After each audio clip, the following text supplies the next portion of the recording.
President Obama's nominee to head up the Transportation Security Administration, Erroll Southers, was a candidate with arguably the perfect resume for the job. Here, in a landmark moment for the Rachel Maddow Show, we'll let Senator Joe Lieberman run you through it. This is what he had to say about Southers' qualifications back in November. To this job, you bring nearly 3 decades of experience in public safety, homeland security, and intelligence, carried out at all levels of government and indeed in academia. You have had responsibility for the security of Los Angeles' 4 area airports. Previously, Mr. Southers taught Homeland Security and Public Policy at the University of Southern California and served as Deputy Director of the California Governor's Office of Homeland Security. Also worked as an FBI special agent and as a police officer. Joining us right now is counterterrorism expert Erroll Southers. You might recall here that Mr. Southers was the president's pick for Assistant Secretary of the TSA. What's the response to this new development in what could get you on the watch list? Well, good morning, Richard. Now what can get you on the watch list is one tip if deemed credible. And what this will mean is that we'll have quicker access to information. We'll be able to vet people through. I know firsthand how easy it is for a person to be claimed to be a terrorist, having worked as Chief of Homeland Security and Intelligence at LAX. Technology is always good, but if we're finding a bomb or an explosive device at an airport, that's too late. It's interesting that Al-Qaeda this week released an English language explosives course online. So they understand, as a result of the drone strikes this past year, twice as many drone strikes in 2010 as 2009, and they are actually asking their operatives to attack more frequently, smaller operations, smaller timelines to plan, because they understand how difficult it is going to be to move around the world, and we're going to be increasing our intelligence efforts to thwart those attacks and disrupt those plots. From Greece then to the cargo plane bomb plot in Yemen that sparked that global terror alert on Friday, we've seen one common form of transportation for many of these packages, and that is air freight. Well, joining us now from Los Angeles is Erroll Southers. He is Professor of Homeland Security and Public Policy at the University of Southern California. Thank you so much for joining us, Professor. It's your job to study these things as they unfold. What sort of analysis have you come up with of what's happened both in terms of the international plot and also what's been going on here in Europe?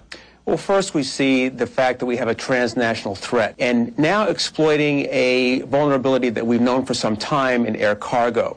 So we've seen now an adaptive and very intelligent adversary that has now evolved from not just commercial or passenger aircraft, but to cargo aircraft. And so what we're going to see now is a greater collaboration of our international partners trying to shore up this vulnerability that's now become glaringly apparent.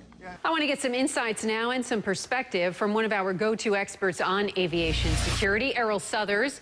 He's a former airport security chief in L.A. and former nominee to head the TSA. He's now a consultant and adjunct professor at USC.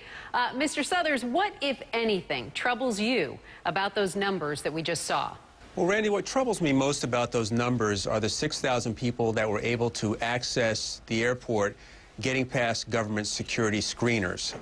Regardless of how quantitatively the percentage is in terms of how low it is in being successful, the fact is they got through. So that's 6,000 people that we need to be concerned about since 9/11 that were not subjected to screening, and we quite frankly didn't know perhaps where they were or what they were carrying. I'm a proponent of a trusted travel program, a secure global travel program, where we could use biometrics. We could have people in a line that have subjected themselves, with all due respect to civil liberties and privacy, to a higher scrutiny level with a biometric card, and then we could devote those scarce resources in way of security staffing to address the high-risk population or higher-risk population in the travelers that we don't know.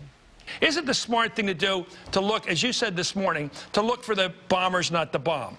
Shouldn't you focus more on people who've been to a lot of countries that have been against us, countries in the Middle East that are out to get us, where there's a lot of terrorists? Shouldn't you be looking for people with those kinds of travel histories, those kinds of that kind of information? You can call it profiling, but that gets to the question of driving while black in this country, all the history of that stuff. I'm talking about actual looking for people that would be from the problem areas. Can we do that?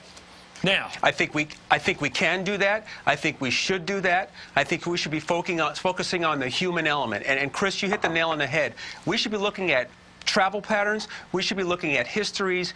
There are certain people we have to look at. I know that profiling is a very bad word in this country, but there's a human element to this. Terrorism occurs because human beings cause terrorism to occur. Mr. Southers, I don't want to raise the specter of politics when we're talking about a very serious issue like this that should not be involved in politics. We didn't give our listening audience, our viewing audience, your entire resume, but suffice it to say you are the real deal. FBI agent, counterterrorism expert, consulted around the world, in charge of the most important airports in this nation. You were nominated to be the head of the TSA. What happened? Why couldn't you get through? Because, frankly, I wish you were there. So what happened? I think it's very unfortunate when people politicize the safety and security of the American public, and that's what happened. However, you can see that I'm still doing the things that I did before. I want to believe I'm part of the solution. I'm dedicated to the safety and security of this country and the world, and politics be damned. I have a job to do, and I think that everybody in this country at the end of the day wants the same thing, which is a safe and secure transportation system.